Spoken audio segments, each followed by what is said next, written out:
Welcome to what I like to call the Hall of Get Back, a place where we immortalize characters that understand the art of getting even, of revenge, not letting things slide that need to be rectified. These characters belong in this hall, and I'm going to pay respect to them. And the second person I'm going to talk about is John Wick. Now, we all know why John Wick had to get active and why he did what he had to do. And if you don't, I'm going to explain it to you briefly.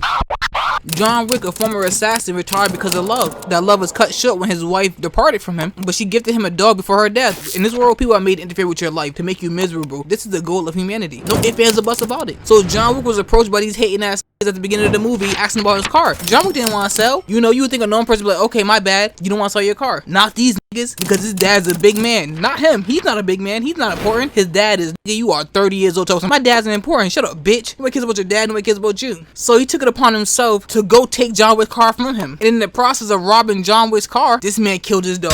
No!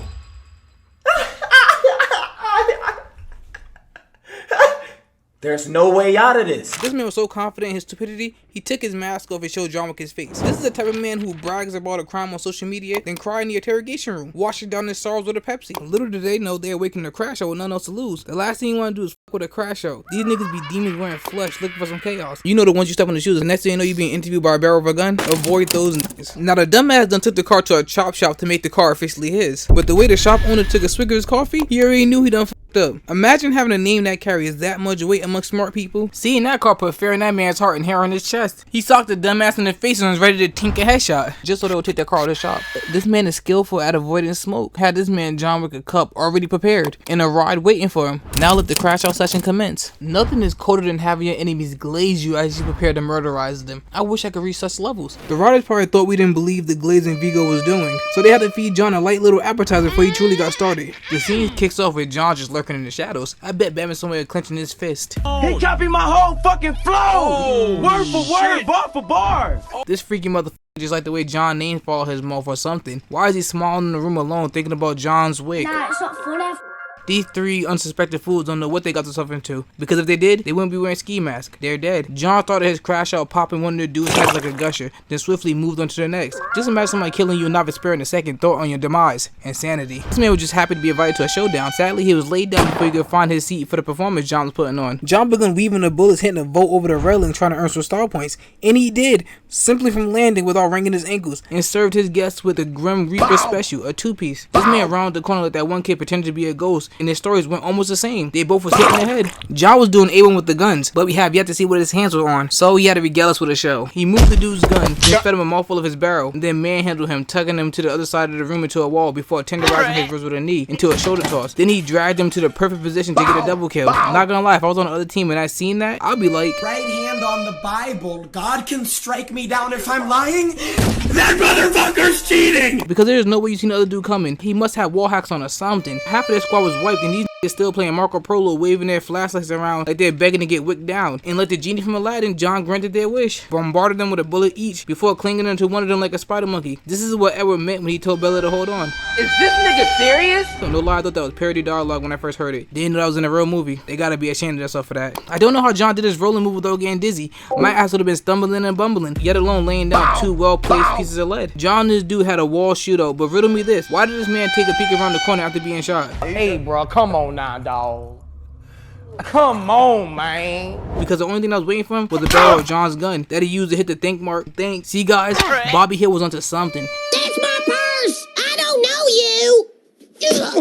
Because John was not afraid to defend his purse. Maybe we should all add that to our inventory. John launched the dude through his own glass door and still tapped him with some lead. These niggas are like cockroaches. I think John might need to turn the kitchen light on. Even in the midst of tussling, John is gonna get his shot off. But if I was the one that was picked off, I would be pissed. You disarmed him after I get shot? Let me write this down. Learn how to shoulder toss. John yet again utilizing his hacks as he saw the other dude going for the gun and used that moment as a reason to display his hand skills before another shoulder toss. I'm telling you, you gotta learn it. John turned to the man on the counter trying to play footsies, but that just earned him a visit from the nutcracker and the neck breaker. Just imagine you grabbed your own instrument of demise. All you had to do was play dead and hope John forgot about him. Gold coins can't do shit for you in the afterlife. He really just dropped that wick on him. The only one with the sense in this scene was a cop. He saw them bodies and was like, John, have a good one, and then dipped off. But John was not done yet. He still needed the head of this douche. So in the words of Drowning Pool, let the bodies hit the floor. After all that slaughter, you need to take a trip to the spa and really relax your nerves. And John agrees, but for different reasons. It felt like John was trying to switch the genre from action to horror. For a man seeing a streak of blood on a locker that wasn't there a moment ago, he was really calm. And that's where he got punched in the face. John really loved that Bobby Hill special. Also, John really hated this nigga. Choked him with his own robe until he gave the location of the douche, then drowned him in the public bathroom sink. But the drowning process was taking too long. Apparently, he was on a tight schedule. He was acting like murder had a deadline and broke the man's neck.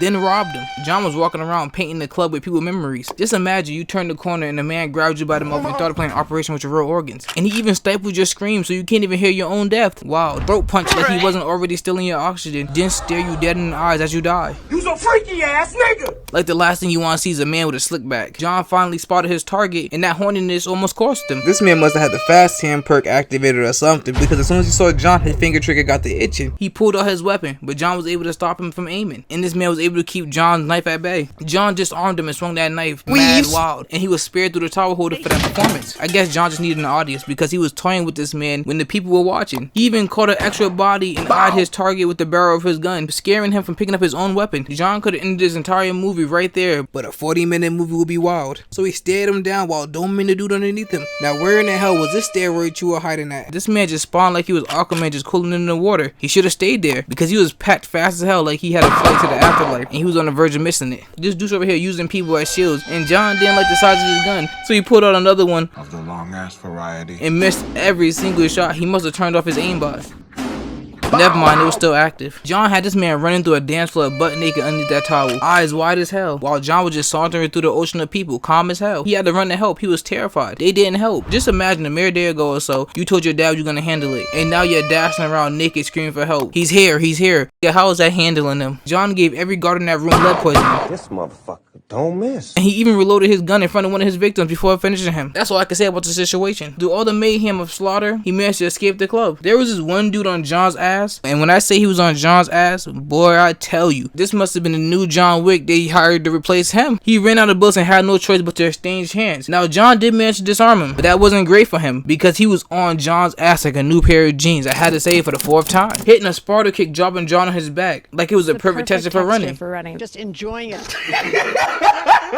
John popped up just to get fed some kicks. He tried to defend himself, casting out a punch, but the guy grabbed it and started using his fist to play with John's guts and face. John, what are you doing? You know, like I know, you're not putting any passion into those swings. He took John ballroom dancing before he flipped him on his back again, giving him the nasty patty treatment with how dirty he was doing him. John was struggling, resulting in anything to win this squabble, ramming this man into a table, raking his hand across his face. But the only thing he did was grant the man a choice at a weapon because he utilized that bottle to its fullest potential before lifting this man up and hitting him with a waist slam from the top floor. Ow!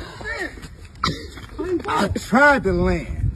If you can't win with hands, pull a pistol. That's what John did. It was small, but it was enough to save his ass from a further beating. I'll give John this. Even while half dead, he was making this man shit his pants. I guess that's a plus. If you got handled the way John did, you'll need some rest after treatment as well. But if it wasn't for the Green Goblin granting him a warning shot, he would have probably been packed up by her.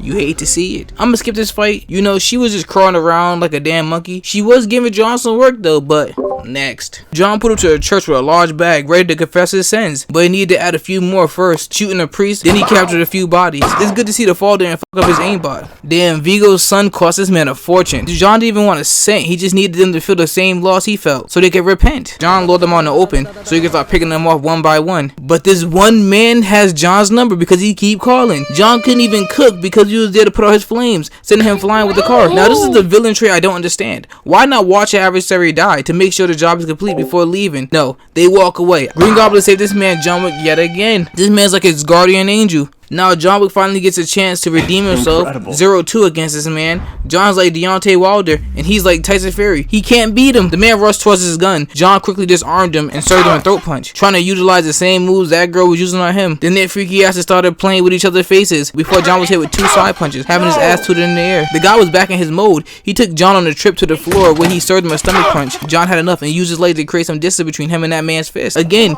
he had John's neck wrapped in some plastic, but a knee from John was enough to get himself free. John was finally winning a standing exchange, so this dude had to take him back to the ground where he was hitting that homeless citizen trying to squeeze the life out of John. I guess anything is fair in a squabble. John started treating this man's thumb like an appetizer, biting the flavor out of it before plugging his fingers into this man's eye socket. You're weird.